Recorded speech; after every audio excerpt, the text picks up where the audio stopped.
Je salue également Jean-Luc Lemoyne, bonjour. Bonjour Philippe Vandel. Jean-Luc, tous les jours vous intéressez ici à un programme pour nous, c'est votre session de rattrapage. Et aujourd'hui, tiens, tout a changé ce matin, vous êtes un peu notre œil de Moscou qui espionne pour nous l'actualité. Ah Philippe, quel sens de la formule.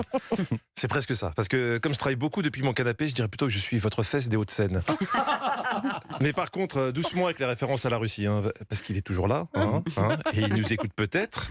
On vous adore Vladimir, sauf Philippe Vandel qui peut pas vous saquer.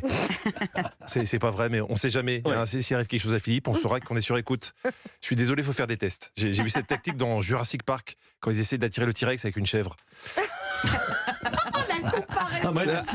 Attention Philippe, je vous compare pas à une chèvre. Vous portez beaucoup mieux le pantacourt qu'elle. Mais bon. Oh, l'œil de Moscou, bis. Donc j'ai suivi les dernières infos sur la rébellion des Wagner en Russie sur LCI, la chaîne thématique sur la guerre en Ukraine. Eh bien, autant vous dire qu'il n'y a plus aucun respect. C'est le faible, le couard ce soir, Poutine, le couard. Mais qu'est-ce qu'il annonce? Il annonce rien du tout. Il dit au Wagner, oui, il fait une concession à Prigojine. Eh oui, ça se lâche sur LCI. Cet homme qui se sent pousser des ailes et qui a deux doigts de traiter Vladimir Poutine de petit zizi, il s'appelle Renaud Pilat. Il est éditorialiste à LCI et à un moment, vous allez voir, il va dépasser la ligne. Ces oligarques, ils doivent, comme on dit quand on a 20 ans, ils doivent flipper quand même pour leur fortune et leur business. Qu'est-ce qui vous arrive, mon vieux? Vous êtes sur LCI? Mais flipper. Mais qu'est-ce qui vous arrive, mon vieux? Oui, c'est très choquant, c'est très choquant. Prétendre que des jeunes de 20 ans emploient encore le mot flipper en 2023, ça, Éric Brunet, il ne pouvait pas laisser passer.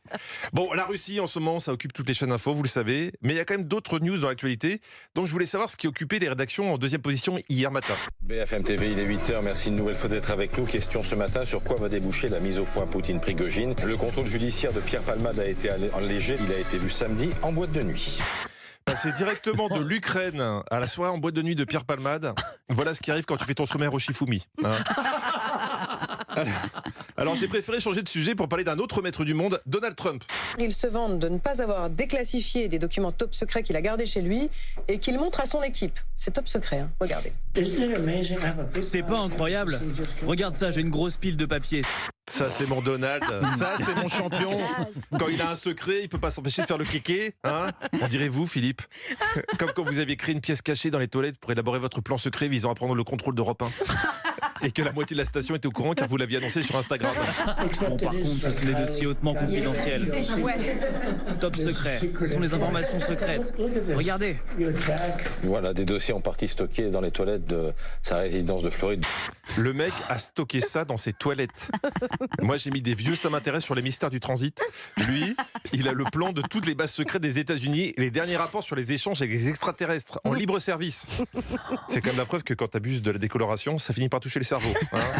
Non vraiment, je suis largué Philippe. Je comprends plus rien à ce monde, même en France. Si vous aviez l'intention de boire une pinte de bière dans les gradins du Stade de France lors des Jeux Olympiques 2024, vous risquerez bien d'être déçu. Le comité d'organisation des Jeux a en effet décidé de se passer des boissons alcoolisées. Alors, dans un premier temps, on nous a expliqué qu'il allait falloir payer 600 € pour voir des huitièmes de finale de lutte gréco-romaine entre un Ouzbek et un Tchétchène. Et maintenant, on nous explique qu'on pourra même pas boire de l'alcool pour supporter ce spectacle. Pardon, mais ça va trop loin, Philippe. Ça y est, on est aussi permissif que le Qatar. Mais oui. La France, ce beau pays schizophrène, car avant les JO, qu'est-ce qu'on va avoir en France? La Coupe du Monde de rugby. La Coupe du Monde de rugby qui débute en septembre prochain, là dans quelques mois, et dont l'un des partenaires est une marque de bière, le grand public pourra là acheter et consommer de l'alcool dans les stades. Il est temps de faire marche arrière, messieurs les organisateurs. Pour des jeux ouverts à tous, si on exclut les alcooliques, il restera plus grand monde en tribune. Enfin si, pardon, il restera les riches. Si vous avez la possibilité de vous offrir une place en salon VIP, les menus qui vous seront servis comprennent du champagne à votre arrivée et un service au bar avec du vin et de la bière. Pour accéder à ce salon VIP et profiter du bar, il faudra débourser par exemple 4 900 € par personne pour assister coupe à la main à la finale du 100 mètres masculin. Alors j'ai fait mon petit calcul. Un 100 mètres, ça se court en 10 secondes. Donc ça te fait du 490 € la seconde. Comment il a intérêt à être bon le champagne? Mais tout ça est vrai. Tout est vrai. On ne revient pas, évidemment. Tout est vrai, comme toujours avec vous, Jean-Luc Lemoyne. Vous serez tout à l'heure dans Historiquement Vôtre de 16h à 18h avec Stéphane Bern. Et là aussi, c'est vrai. Frédéric